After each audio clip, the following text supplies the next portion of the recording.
I tend to use logic facts. I tend to look at the objective, logical facts and try to separate my emotions from it where possible.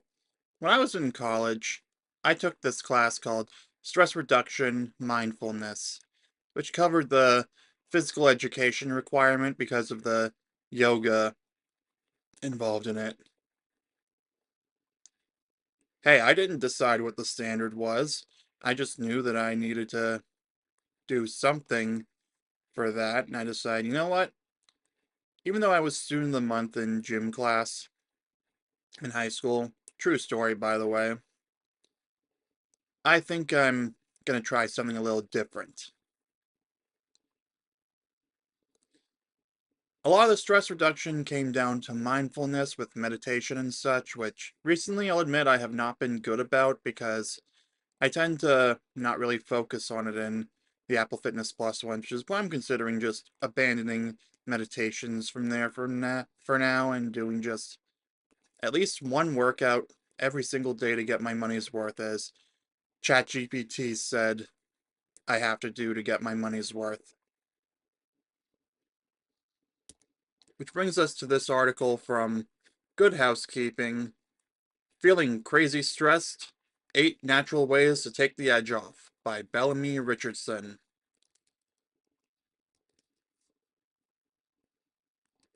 So yeah, I'm just gonna go through them and rate each one as either haven't tried, tried but found ineffective, tried and found effective.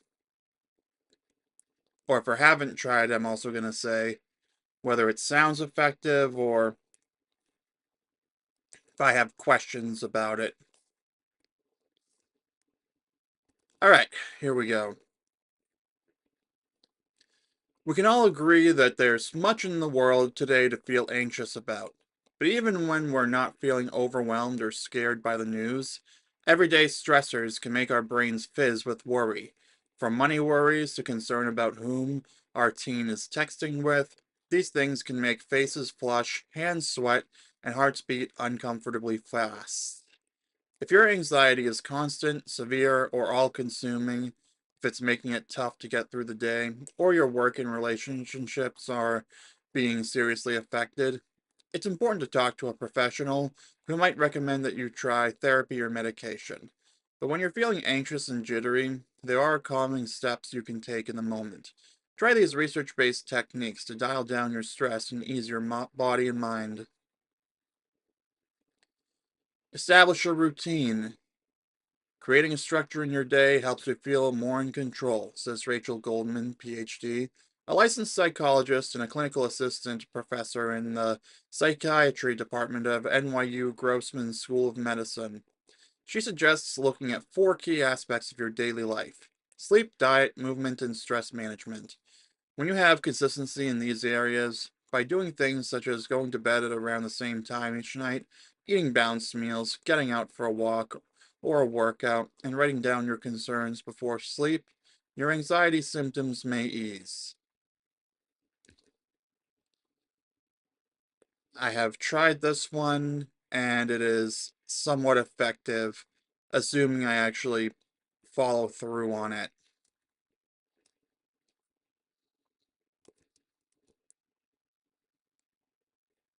So, I do my best to go to bed around the same time each night. My Apple Health app has 10:45 to 6:45 as the scheduled time.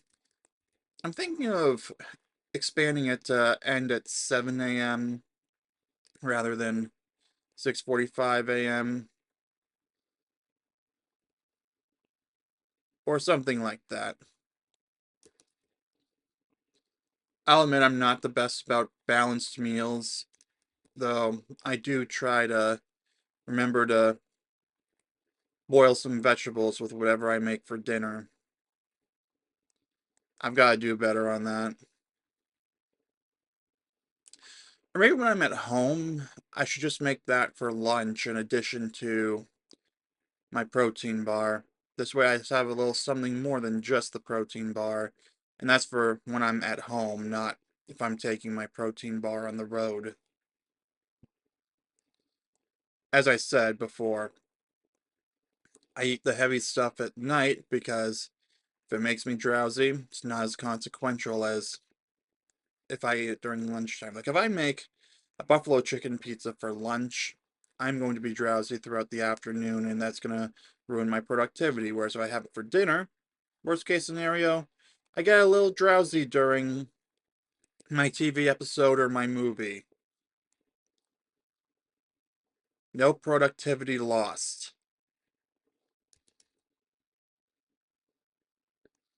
Getting out for a walk or a workout,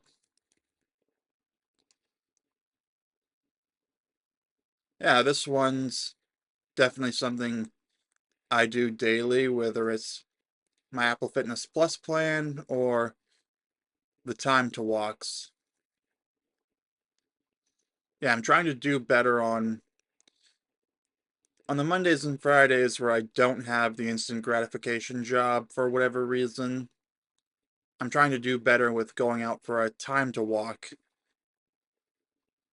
This way, I can say I've listened to done every single one at least once, and then whenever a new one comes up, I can just do that, and I can just do free range outdoor walk on my watch, either listening to something or deciding to just enjoy the sounds of the outdoors, especially since I block them out with my white noise machine when I'm inside, because I like to insulate myself from the outdoor noise to an extent. Not to mention improve recording conditions, which is why I have a white noise machine running over there. I don't know how much you can hear it through the voice isolation. Actually, let's turn voice isolation off for a second so you can hear it.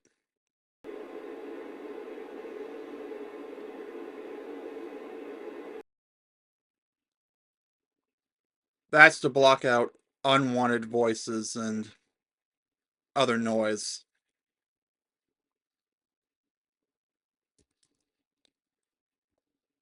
Writing down your concerns before sleep. I've really got to change my phone's journaling app to notify me at, what is it? What time? Let's say 10 o'clock, 10:40, 10:30 would probably be a good idea.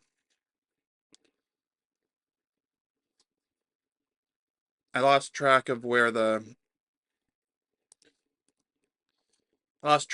look, so I'm gonna have to track that down in the journal app.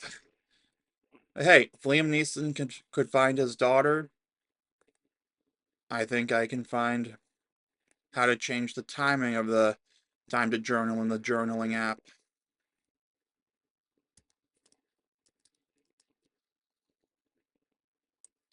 All right, number two, breathe consciously. It sounds simple, but science has shown that focusing on your breath and practicing deep breathing exercises can improve both physical and mental feelings of anxiety. One that Goldman recommends trying is the five-finger technique.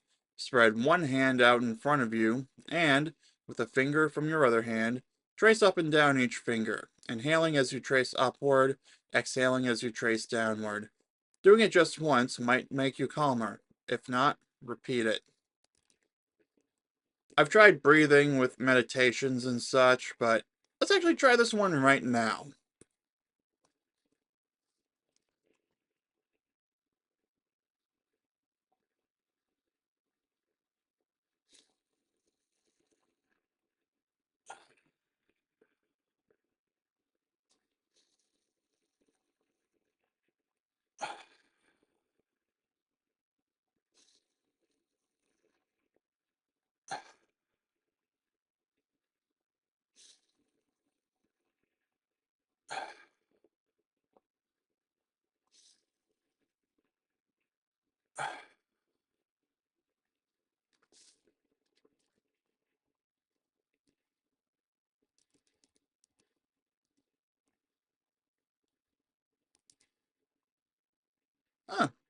I feel a little better. Think I'll try it more off camera to really try to see how effective it is or rule it out as a viable option. Kind of like the bank with the not economically viable guy from Falling Down. Next one, get moving. You can use up nervous energy and possibly lessen symptoms of anxiety with exercise, research shows. Be sure to move your body every day, whether going for a walk, attending a cardio class, or taking breaks to dance or do a brisk chore while you've been sitting down. And you get a double win if you run, hike, or cycle outside. Being in nature has found to increase positive emotions, and focusing on the world around you can shift your perception and calm stress.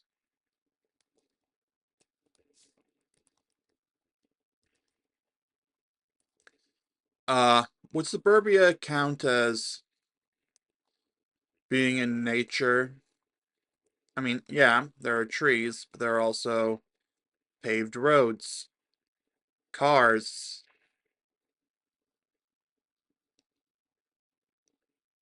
cars that should really be only moving through underground roads as per Walt Disney's vision for Epcot.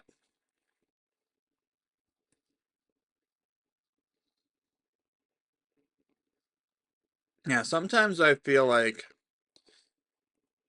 exercise could backfire and make you more nervous because it gets more blood flowing through you. Like if it gets the blood pumping, that means that it might heighten it. But I also understand if I also feel like long term it's probably a good thing to do because it improves circulation so that I don't know, I'm not a scientist. You let me know in the comments down below if you think this one actually works or not because I feel like in the moment it doesn't help, but it helps after the fact if you catch my drift. Write it out. Goldman recommends doing a brain dump to push racing ruminations out of your head and onto a piece of paper. Don't censor yourself, just write down all those thoughts, she says. The activity may help your brain stop hitting repeat. I've thought about trying something like this, but honestly, seeing something written out might make it work. Makes me doesn't feel as good as it's cracked up to be. Like for me personally, I guess seeing it written out makes it worse somehow. Usually I try to logic my way out of it, just like the author of the Not the Bee article that advocated for people having more kids despite it not making sense, said she could have logicked her way out of having her kids at any time, but chose to keep going because I'm not going to get into the details of that. That's a topic for another day. But in terms of writing it out, yeah, I find a better solution for me. This is just for me. I am not advising anyone to try it because I am not a licensed professional. For me, I tend to look for the logic in it. I guess go full Spock to I don't want to say purge myself of emotion. More like use the objective facts to figure things out. Like for example, when I went to the Museum of Science for the Martian, I'll admit I was kind of anxious because I'd never been to the Museum of Science after its regular hours of operation at the exhibit halls. I mean, I've known that the immersive theaters have operated after hours for quite some time. And I knew for a fact that the parking garage was open till midnight 7 days a week.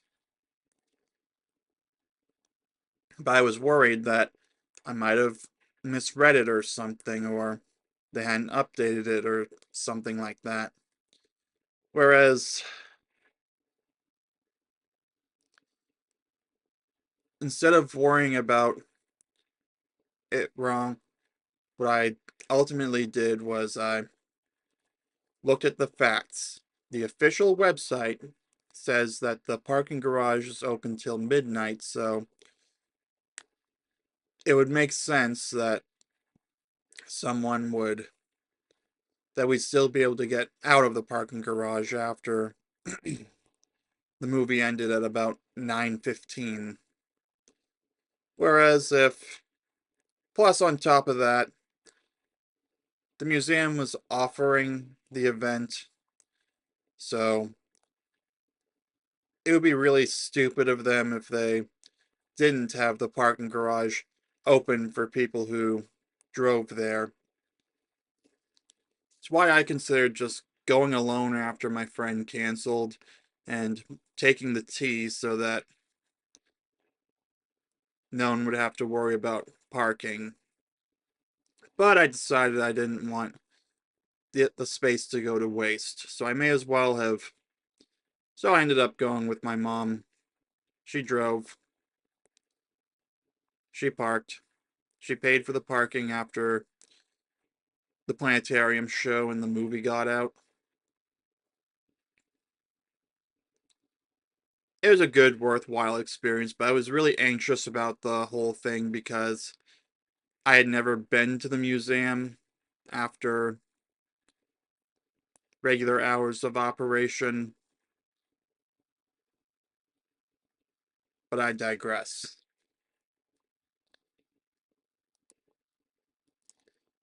Anyway, the point is, I tend to use logic facts. I tend to look at the objective, logical facts and try to separate my emotions from it where possible.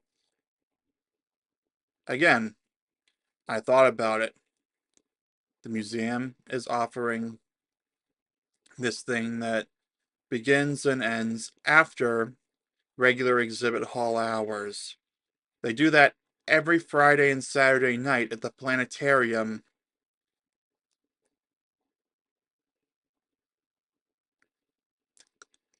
Their website, their official website, clearly says open from 5 a.m. to midnight for the parking garage.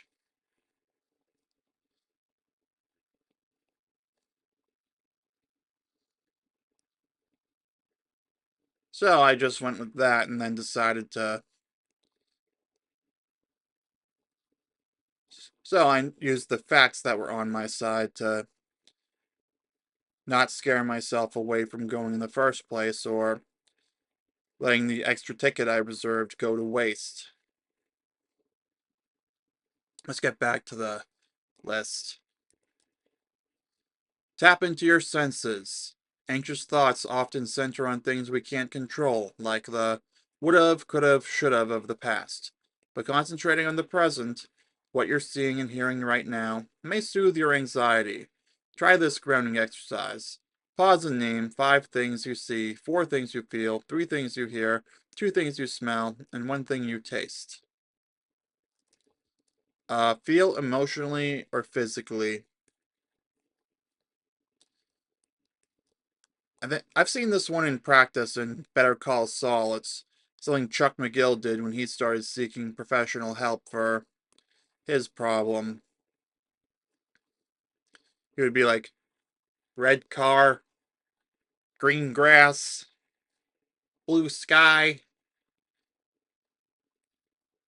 He would just name the color of certain items in front of him. So, for example, White microphone.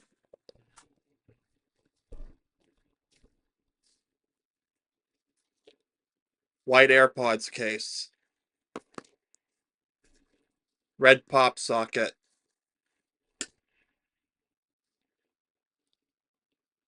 You can't see these, but black lamp. White lamp. Black laptop case. I think you see a pattern here.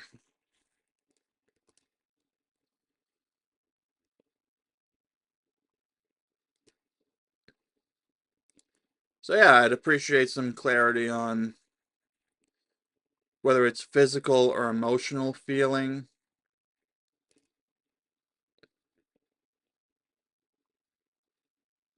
But other than that, this one doesn't seem like a bad one. Weigh yourself down. Using a weighted blanket is another way of grounding yourself, says Goldman. It's like being hugged. The pressure can calm you down. The pressure activates your parasympathetic nervous system, she says, which lowers your heart rate as well as your stress hormone levels. That increases feel-good neurotransmitters like serotonin, helping you feel calmer. A dog or a cat lying on your belly can also help. I should try. I felt that a little bit with my body pillow. I should probably do that a little more often.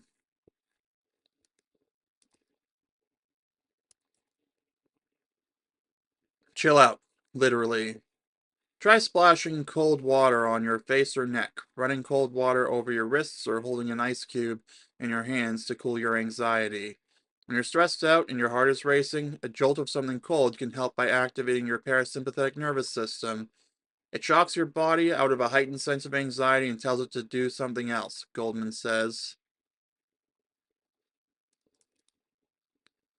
Well, I guess those aren't as harsh as a cold shower.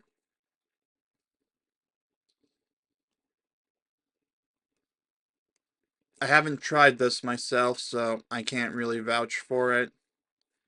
But from what I can tell, I feel like that could backfire because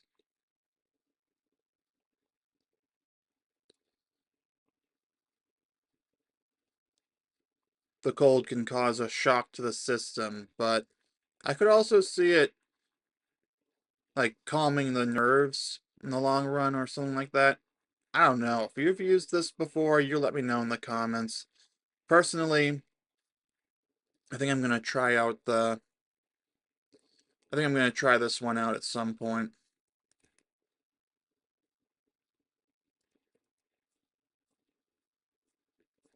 And last but not least, distract yourself. Sometimes a little laughter or an absorbing podcast is enough to push out anxious thoughts. Try a gut busting YouTube video, like this one, or an episode of a true crime podcast, and you may just find that it helps redirect your emotional energy enough to calm your racing mind. Really? True crime podcast? Is that honestly, I'm surprised that is not the source of more people's anxiety. Like, I was watching true crime YouTube videos last night about the Columbine kids, is what we'll call them. And I don't want to use his name because I have a very strict policy here against using the names of perpetrators of mass violence. Mass casualty violence is what I call it here on YouTube. But hold on. Let me look at my watch history so I can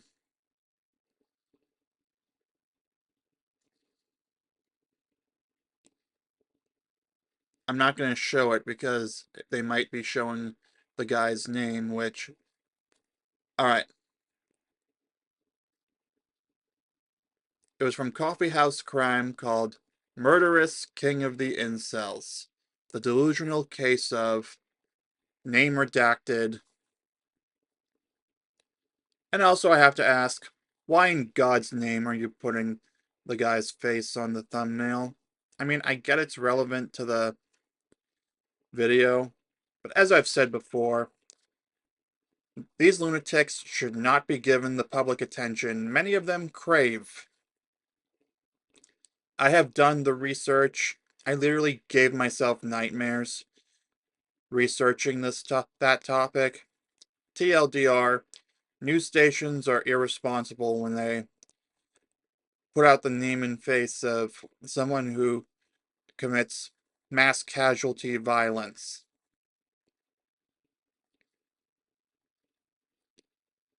Because when they do that, the next 13 days, they increase the risk of a copycat.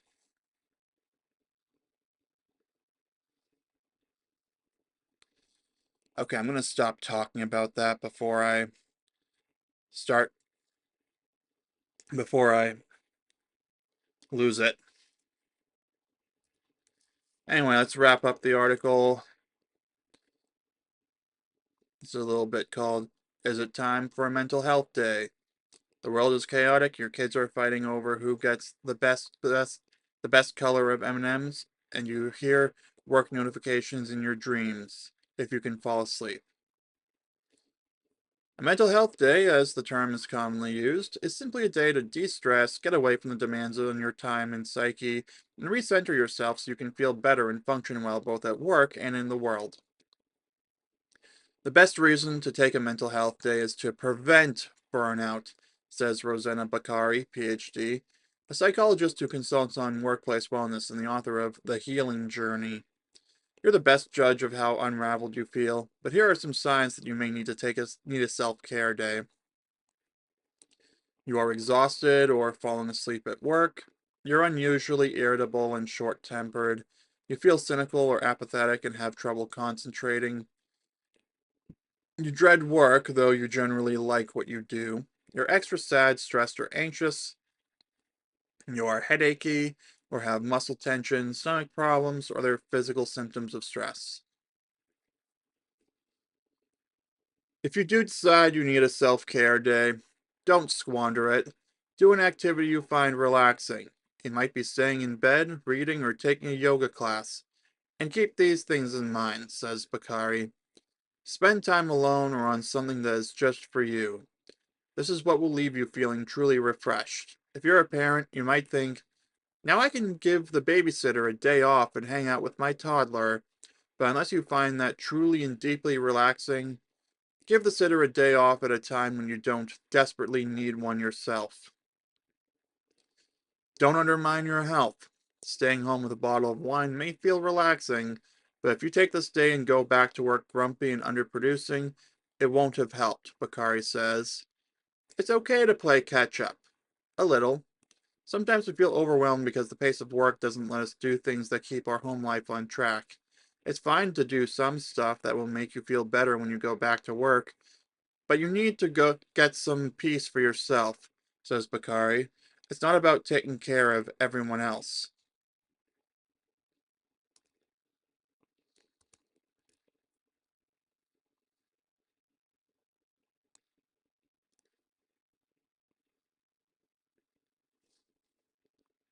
Honestly, the don't undermine your health bit makes me think I should probably not make a big pizza as often as usual. I mean, I tried smaller dough portions for that, but ultimately, I found I may as well have just had a sandwich and tater tots. You know what? I think I'm gonna start adding vegetables to lunch when I'm at home since I only have the protein bar. Because I found myself falling asleep really early on the morning after I stayed up for the Switch 2 pre-order, and that night I was asleep by 8 p.m. because one, I'd stayed up till about 1 a.m. to pre-order the Nintendo Switch 2 because it was kind of like running into the Hunger Games cornucopia in the hopes of getting something useful, or in my case, getting in a pre-order. Metaphorically, of course. It's not like it was the Black Friday opening, you know, the old clips of people running crazy and fighting over items. Luckily, it's nothing like that. But still, I had to stay up late and track 4 different store tabs until I finally got into one. Unlike my friends who didn't stay up till 1 a.m. Well, one of them I think stayed up late and didn't get one. The others, they weren't as committed as I was. Like, I would have stayed up through the night to get a hold of my Switch 2 pre-order, no matter what.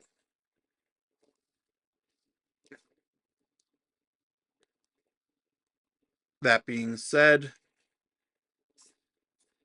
I did suffer the consequences because I woke up at the normal time instead of just sleeping in. And then for lunch, I had a buffalo chicken pizza, and then for dinner, a cheeseburger and tater tots.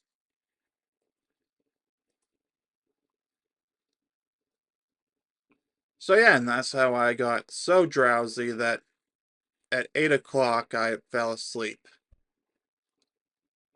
So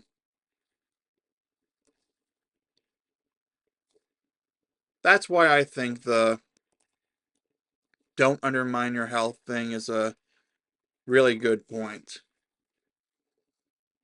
So I think on that note, I'm going to leave it here for the video because I also want to say for that particular point that alcohol is a depressant, so they're completely right about the bottle of wine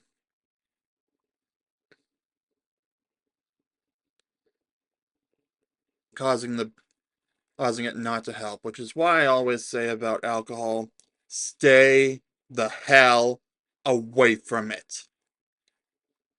So on that note, I'm going to wrap up for real this time. Be sure to give this video a like, comment your thoughts on all these down below, whether you agree or disagree with any of these tips. If you have any tips for yourself, it would mean the world to me to hear back from you. Give this video a like, subscribe for daily videos, and I'll see you soon.